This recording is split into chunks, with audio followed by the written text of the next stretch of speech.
Parties. We all have parties, right? Yeah, of course, I know all you're super lonely and antisocial freaks. That's why we're on the internet. But parties are a good way to promote something. And Gynex obviously agreed. Despite not doing this for too many of the other properties, they did a lot of these for Panty Stocking, and I'm guessing because, well, Panty Stocking was one of their last works at the time, and the company wasn't doing the hottest. So they were probably trying to promote the show as much as possible. And with that, we got tons of events based around the show, so I'm gonna talk about them for like 6 minutes or so. And well, yes, I have some pictures for some events. A good chunk of them don't have a lot of images or even info for that matter, so please understand if I can't go into exact detail. Now, starting with a relatively well-known event, Panty Stocking Cafe was an event that took place in the Good Smile Cafe from January 12, 2011 to February 27, 2011. The cafe was decked out in tons of Panty Stocking imagery, with signs outside the store using images from the show's intro, cardboard standees of Scanty, knee socks, Garterbelt, and Brief, tons of merchandise that doesn't look to be just Panty Stocking related if you look closely, and a bunch of other tapestries with frames from the show. Panty Stocking placemats with frames from the show surrounding the event logo, backroom labels with the word bitch and cherry, a model of backlace that will make an amazing Nerf gun, and signs in the bathroom that say bullshit. Now, being a cafe, there has to be Panty Stocking related food items, right? And indeed there is. Starting with these drinks and the sundae looking item, I don't really know what they're referencing, but they look really nice, especially the sundae.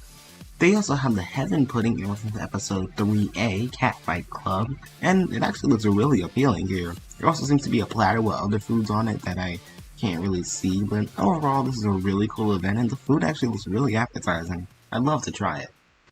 Now, this is a relatively unknown event, but on February 26, 2011, Gynex and OT Japan made an event called No Pan Night, which is a music concert that featured remixes and new songs. The event featured tons of artists: Teddy Lloyd, who worked on the majority of the Panty Stocking soundtrack, Loco Chuki, who works with Galaxy, Ide Shiruma, Dianyama, Spike Bloom, Illegal Underwear, and Yukari Hot and VJ Team.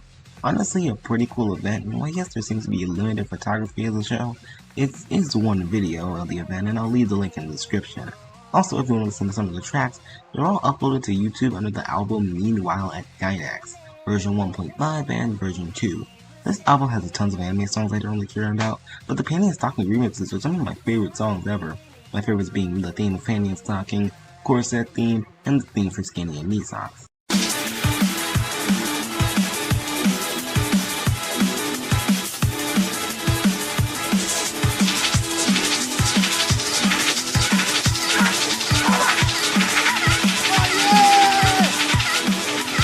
Hoshi no anniversary. Aha! Oh, Panty Stocking, Panty Stocking, oh, Panty Stocking. Fuck!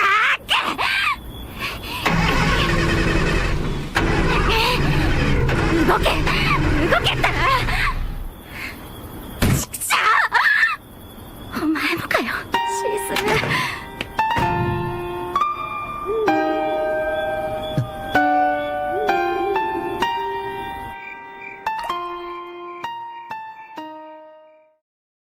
2011, Gynex held a concert-type event called The City Rocks, and there's not much info on this event, and all I know is that it was held at the Shimbayu Room, and it featured live remixes from the show, and this flyer seems to be the only thing linked with the show. The artists featured at the event were Taku Takushi, Teddy Lloyd, Hoshino Anniversary, Booty Bronx, Yaken Nohara, Fumi Mishoi, DJ Niche, and Loco Chuki.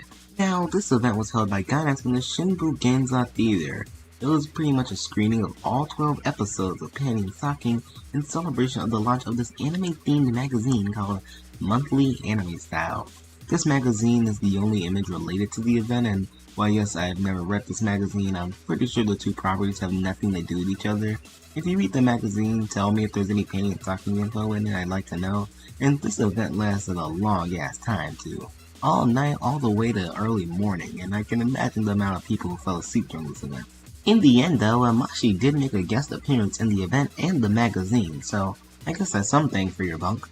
If you ever wanted to go on a giant Panty Stocking shopping spree, well in 2011 you could. There was a small exhibition called Little Daten City that ran from June 24th, 2011 to June 19th, 2011, where you could purchase Panty Stocking merchandise. Now, if you're familiar with the name Animate, it's the same company that made these plushes I talked about in the first merchandise video.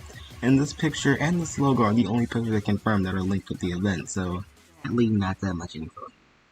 Now, apparently the No Pan Night event was popular enough to warrant a sequel called No Pan Night Second Heaven.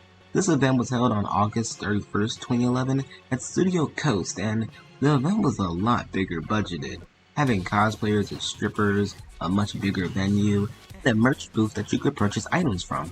There's even a small documentary on the event too that you can watch on YouTube. I'll leave the link in the description below.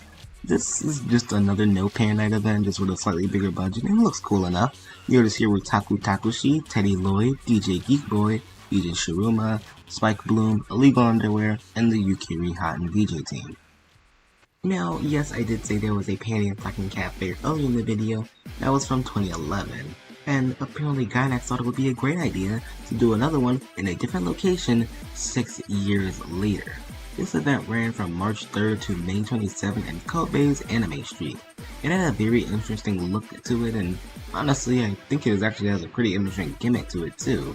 Basically you're supposed to purchase heaven coins and buy as much food and merch as you can. This is a kinda cool concept. I think it's a very nice novelty idea, and this is actually really cool. But again, there's not that much pictures, but these are the most I could find. But one notorious thing from the event that I have mentioned in the video before are the Panty Stocking shoes. I already went through the esoteric method of actually getting these, but apparently they were put up for sale for around 12,000 yen. To purchase any of the merchandise, it looks like you didn't even have to go to the event. There was an online website, and I'll link it in the description below. It's actually still up to this day. And there was also another section of the cafe that was a bar, so I have almost no information on what was sold here, but this only 2 pictures are the only info I could find. I guess this is a Panty Stocking Cafe. I have no information on the food and items that were sold there, so that kinda sucks. I don't know why there's no info on these, but I guess it's fine. Yeah, that was pretty much all the Panty Stocking events, and in my opinion, these were not a smart idea on Gainax's part. They were a failing studio at the time, and it kinda was a dumb idea, especially with all the money that had to go into making these events, and considering the fact that Panty Stocking wasn't exactly popular in Japan, these probably didn't make that much money in the first place, but these are pretty cool. I would love to go to any of these events, but again, these were probably just not the best idea. But that's all the events I've seen and know about, so I'll see you guys later. Have a good day. Bye.